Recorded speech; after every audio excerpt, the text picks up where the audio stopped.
Hello, this is the Green Report, the Rappler show on the environment and the stories of people whose decisions impact the world around us. I'm Ia Gozum, and on March 21, we celebrated the International Day of Forests. So I thought, if there's a person who fits this theme perfectly, it's our guest today. You've probably seen many of her short videos on your feed about the Philippines' diverse flora and fauna. So joining us today is Celine Murillo. Welcome to the Green Report, Celine. Hi, Ia. Thank you for having me. Right. So maybe we can start with your story on how your interest in Philippine biodiversity started. In 2014, um, my mother suddenly died. And then I started traveling to help process the grief. And I've always been drawn to the mountains and the forest. And um, the natural world offered me so much healing and beauty. I've been exposed to so much beauty na tipong merong instinct to protect it so that others may also find what I found in the natural world. Where is that? Where do you think that instinct came from? Parang or what is it about the natural world that you found healing? Just parang when I go to the forest and the mountains naaalala ko yung deep connection to it and how we should exist as a society. Alright. Yung merong reciprocity, merong space for rest and renewal.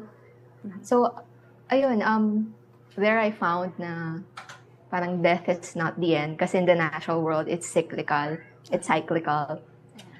So, it gave me comfort and reassurance na my mother might be gone, but her legacy continues through me. Right. So I think you've also lived in a camper van before. How was that experience like? And ano yung mga destinations na pinaka nagustuhan mo? And what is it about that lifestyle that you really loved that is something that cannot be experienced when you live in an urban city? So we decided to live in a camper van in 2022, in early 2022, when the COVID restrictions started easing up. Yeah. So yung motivation behind that decision is we want to document wildlife and wild places, and yung camper van yung magsiserve as our home base para makapag-stay kami ng matagal sa isang lugar. It allows us to do what we want to do. Kasi for example, when we want to photograph the sunset and sunrise, kailangan namin magstay ng matagal dun sa lugar. Minsan, from dawn to dusk. And having a camper van allows us to do that. And also, it's the same with when looking for wildlife. Siyempre, sa unang araw, hindi pa sure kung magpapakita yung wildlife na hinahanap mo. So having a home base dun sa lugar and makes it more doable and convenient and allows us to explore a place more deeply. Right. What are your favorite destinations when you live that life?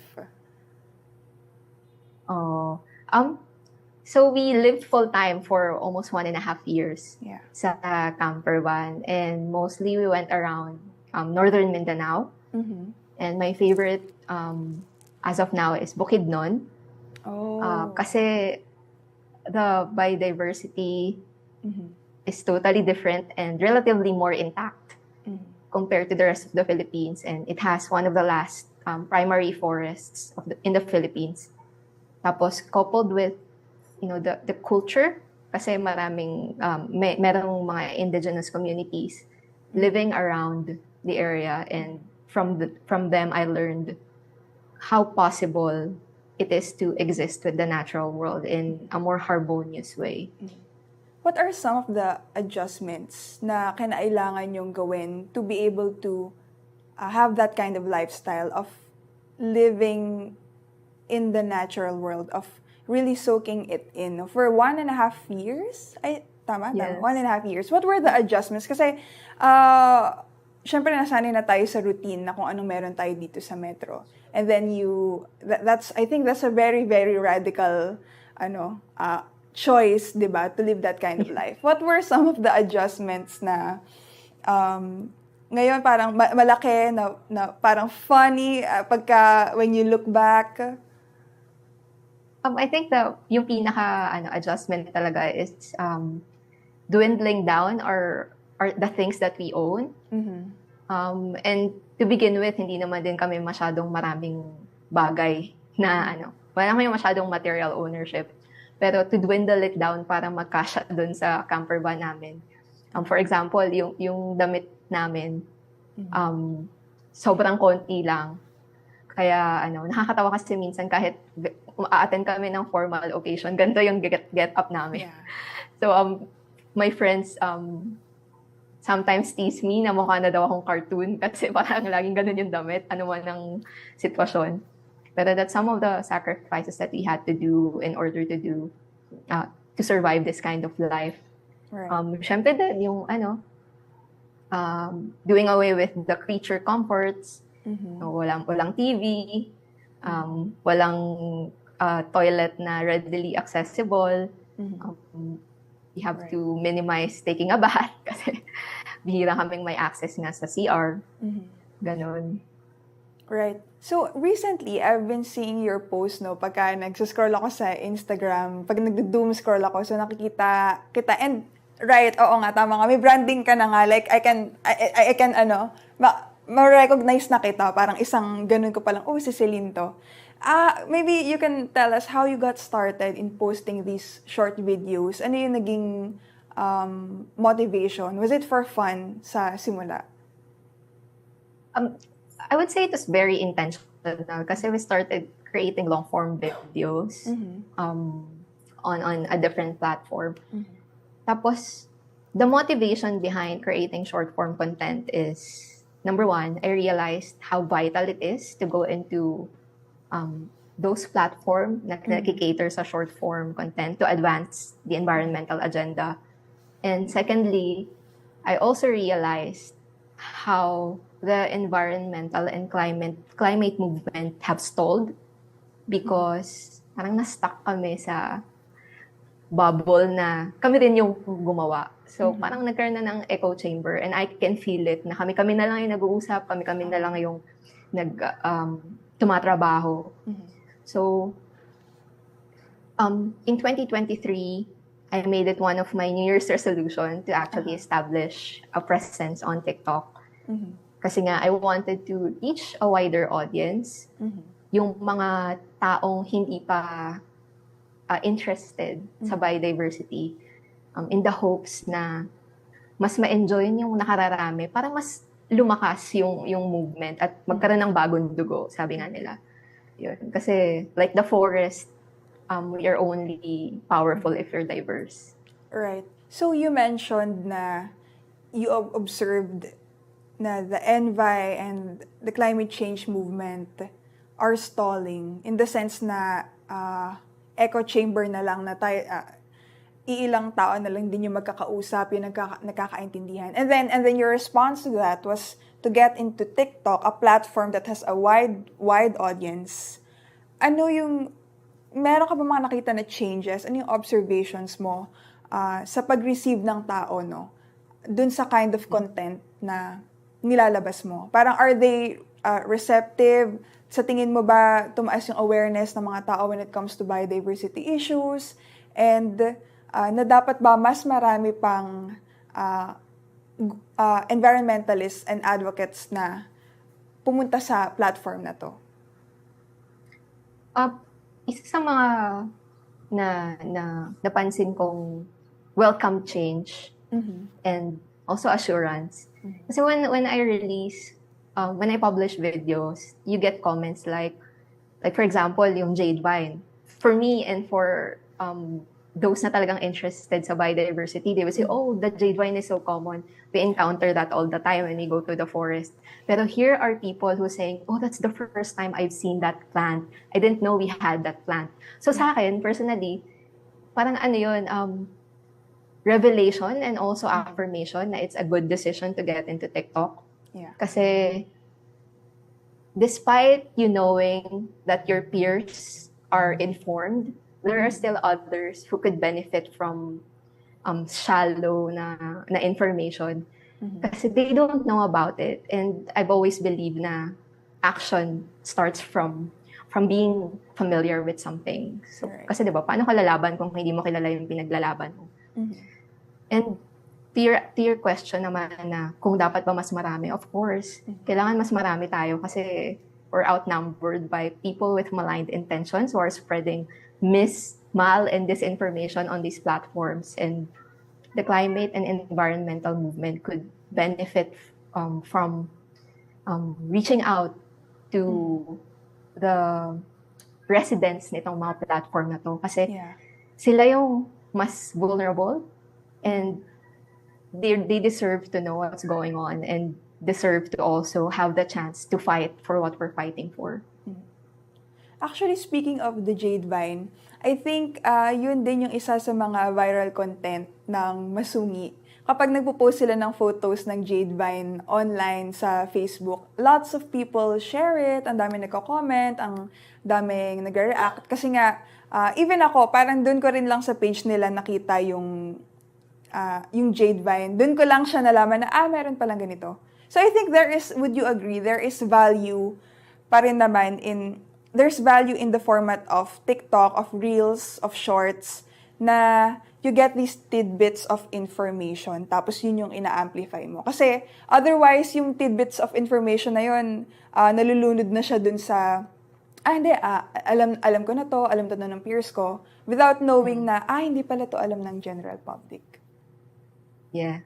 And fun fact, yung tayabak ng Masungi and the tayabak on the 5 peso coins are different species. They're relative. Okay. Pero magkaiba silang species, no? And not a lot of people know that. Pero that's common knowledge for my peers in the environmental space.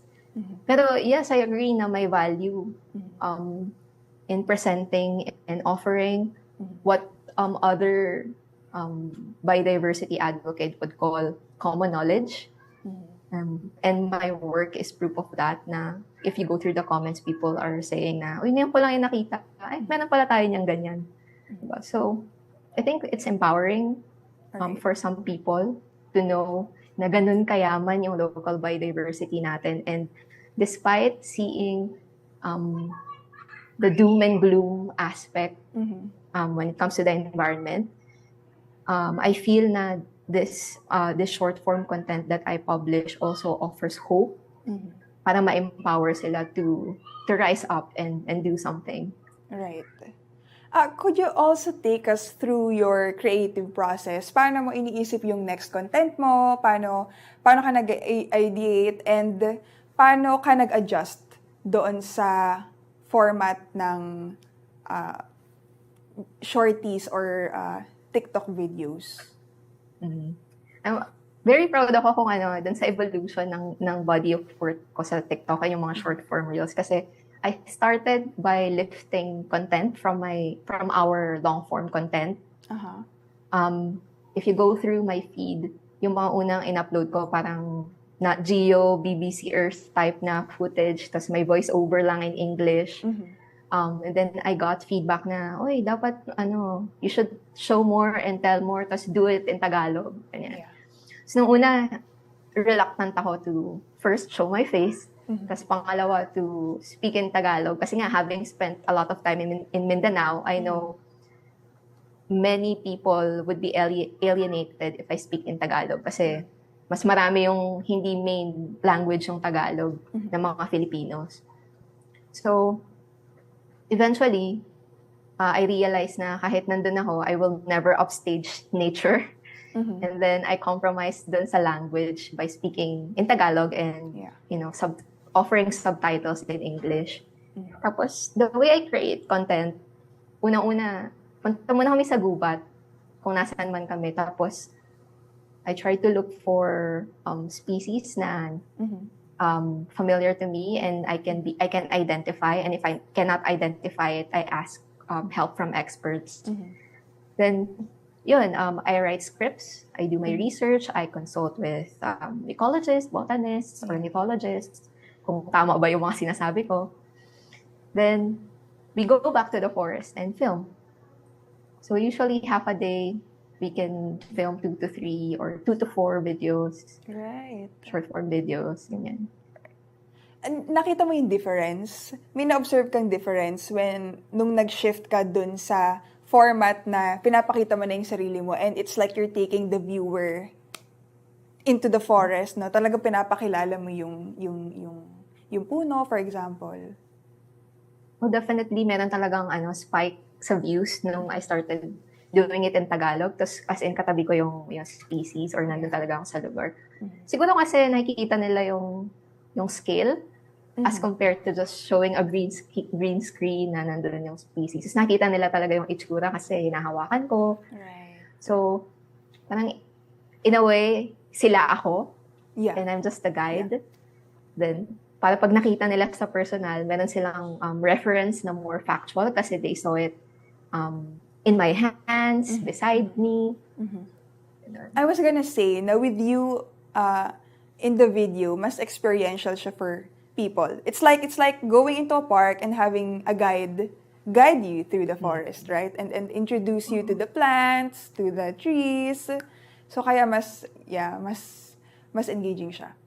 When it comes to biodiversity issues in the Philippines, ano pa sa tingin mo yung mga issues na that lack attention, that people should be more attentive to?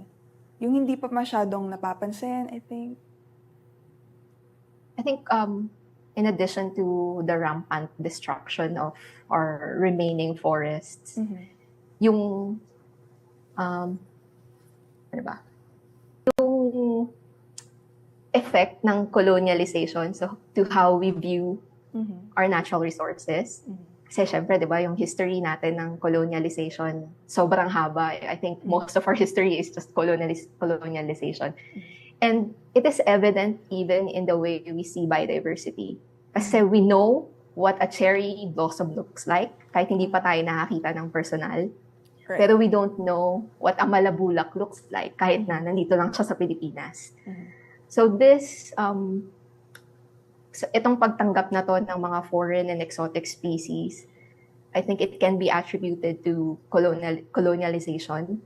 And we should aim to decolonialize the way we see biodiversity and the way we approach our conservation and natural resources management. This perspective, no, where you're coming from, na yung lack of awareness natin sa mga native species dito sa Pilipinas, is that connected with how you describe your content? Kasi on your Instagram bio, it reads, promoting and mainstreaming Philippine biodiversity and natural heritage. So you use the word mainstreaming. Maybe you could like explain that further. What does that mean? Sure. So like I said nga, we are more familiar with foreign and exotic species na dala din ng mga colonizers natin dito sa bansa natin. And by mainstreaming our natural heritage, our local biodiversity, I think it's also a way of resisting yung harmful narrative na foreign is better. Yeah. And that some kind of people and some kind of biodiversity is better than what we have. When in truth, it's just as good. What we have is just as good and can stand toe-to-toe with the more iconic and more publicized foreign species.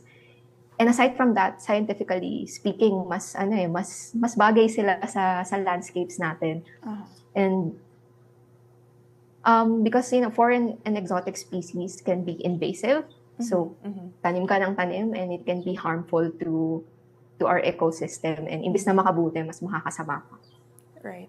I think there's also a rising awareness, about how harmful invasive species actually are. Parang mas nagkakaroon na ng awareness na native species dapat yung tinatanong. At least from advocates, I'm seeing. Kasi nakakakita pa ako ng post calling out some government institutions na mali yung pinaplant na species eh. rising talaga yung awareness do na when it comes to forest regeneration, talagang the right species are always the local species. Pero I think what can be added to that is to avoid planting just one kind of species. Right. Kasi ang gubat naman hindi lang isang puno, isang klase ng puno na yung nandun. So diverse siya. So we should also emphasize na aside from planting local species, dapat it should be diverse. We should mimic the original forest. Right, that's a good point. Before we wrap up, Celine, baka pwedeng you can plug your socials here and tell the viewers, the listeners, ano pa yung mga i-expect nilang content from you in the immediate future. And thank you, Iya. So if you're interested in getting to know our Philippine biodiversity and natural heritage, follow me on Instagram, TikTok, and Facebook. My handle is Celine Murillo, or at Celine Murillo _. And you can expect more contents about native trees, also native birds, and eventually fungi from the Philippines. Right. Thanks, Celine. Thanks for joining us. And that's a wrap. Thanks for tuning in. If you want to continue this conversation, download the Rappler Communities app on your phone and join the Climate Change channel. This app is available on iOS and Android. It's also accessible via desktop at communities.rappler.com. See you there. Bye.